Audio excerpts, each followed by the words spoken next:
नमस्कार दोस्तों, मैं हूं शेषमणि पांडे और आप सभी का स्वागत है मेरे YouTube channel the secrets of medicine पर, जहां पर आपको मिलती है मेडिसिन से रिलेटेड इंफॉर्मेशन। इस वीडियो में आज हम बात कर रहे हैं ओफ्लॉक्सासिन और ऑर्निडाजोल कॉम्बिनेशन की टैबलेट के बारे में। तो हम जानेंगे इसके कंप्लीट यूज के बारे में, इसके मैकेनिज्म ऑफ एक्शन के बारे में, इसके डोज के बारे में, इसके साइड इफेक्ट्स के बारे में और इससे रिलेटेड क्या-क्या अदर अवेलेबल अल्टरनेटिव ब्रांड्स हैं उनके बारे में जानेंगे। तो वीडियो को लास्ट तक जरूर देखें और अगर आप पहली बार मेरे चैनल पर विजिट कर रहे हैं या अभी तक मेरे चैनल को सब्सक्राइब नहीं किया है तो रिक्वेस्ट करूंगा कि चैनल को सब्सक्राइब कर लें ताकि ऐसे ही मेडिसिन से रिलेटेड अपडेट सबसे पहले आपको मिल सके और आप कोई भी वीडियो स्किप ना कर पाए। तो चलिए वीडियो को स्टार्ट करते हैं।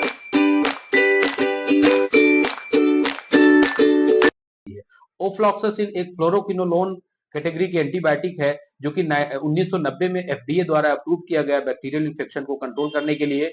इसके अलावा जो ऑर्निडाजोल है वो भी इसका सबसे पहले ट्राइकोमोनियोसिस इन्फेक्शन को कंट्रोल करने के लिए किया गया था उपयोग। बाद में इसके एंटी प्रोटोजोअल और एनारोबिक बैक्टीरियल इन्फेक्शन को ट्रीट करने में इसका सबसे ज्यादा उपयोग किया गया इसके कवरेज को देखते हुए।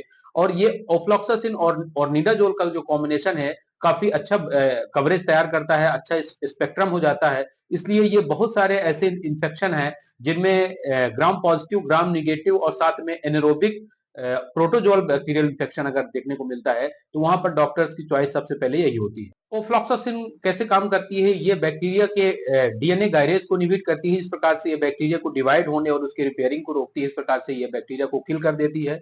जबकि ऑर्निडाजोल जो होती है वो भी डीएनए सिंथेसिस को रोकती है, डीएनए को डैमेज करती है। इस प्रकार से ये दोनों का जो कॉम्बिनेशन होता है वो बैक्टीरियासाइडल एक्शन देता है और काफी हद तक ये ग्राम पॉजिटिव, ग्राम निगेटिव एंटी मतलब प्रोटोजोअल इन्फेक्शन और एनारोबिक बैक्टीरिया को कवर करने में उपयोग में आती है।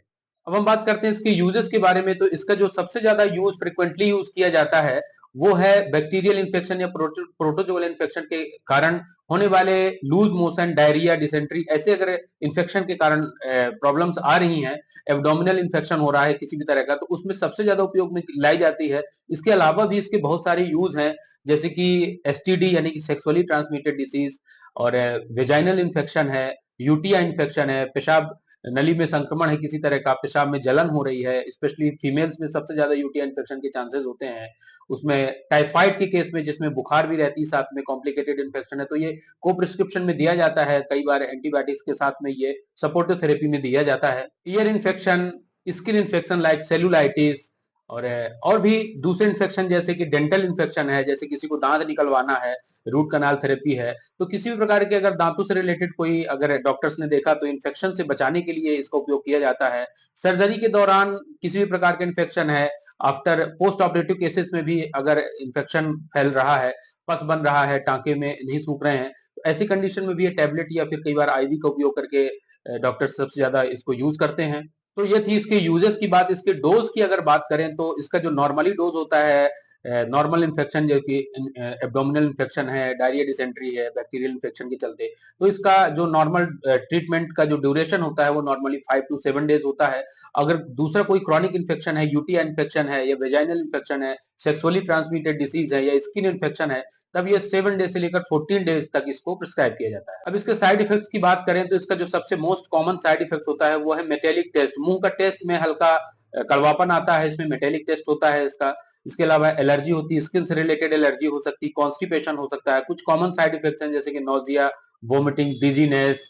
ये जो साइड इफेक्ट्स होते हैं ज्यादा परेशान करने वाले नहीं होते हैं। और अगर इससे रिलेटेड इसके अलावा अगर कोई अगर दूसरे अनवांटेड साइड इफेक्ट्स आपको देखने को मिलते हैं तो ऐसी कंडीशन में आपको डॉक्टर को तुरंत कांटेक्ट करना चाहिए। अब इसके प्रिकॉशन यानी कि कॉन्ट्राइंडिकेशन की अगर बात करें तो ये प्रेगनेंसी और लैक्टेटिंग मदर्स को नहीं देना चाहिए। इसके अलावा जिसको किडनी से रिलेटेड अगर कोई प्रॉब्लम है, लीवर से रिलेटेड प्रॉब्लम है, तब उस कंडीशन में दे सकते हैं।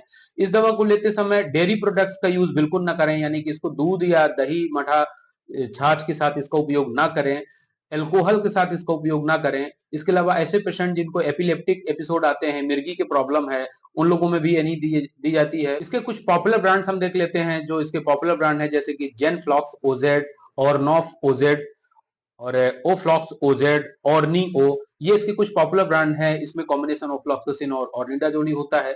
और इसके अलावा जो दूसरे ब्रांड्स भी हो सकते हैं, जो आपके डॉक्टर की चॉइस और आपके डॉक्टर के एरिया के अकॉर्डिंगली डिफरेंट हो सकते हैं। तो ये थी सारी जानकारी ओफ्लॉक्सासिन और ऑर्निडाज़ोल के टैबलेट के बारे में। तो मुझे उम्मीद है दोस्तों कि ये वीडियो आपको पसंद आएगा, और ऐसे ही मेडिसिन से रिलेटेड वीडियोस के लिए आप हमारे चैनल को सब्सक्राइब करना ना भूलें और साथ ही बेल आइकन दबा दें। तो मिलते हैं नेक्स्ट वीडियो में। Thank you so much for watching.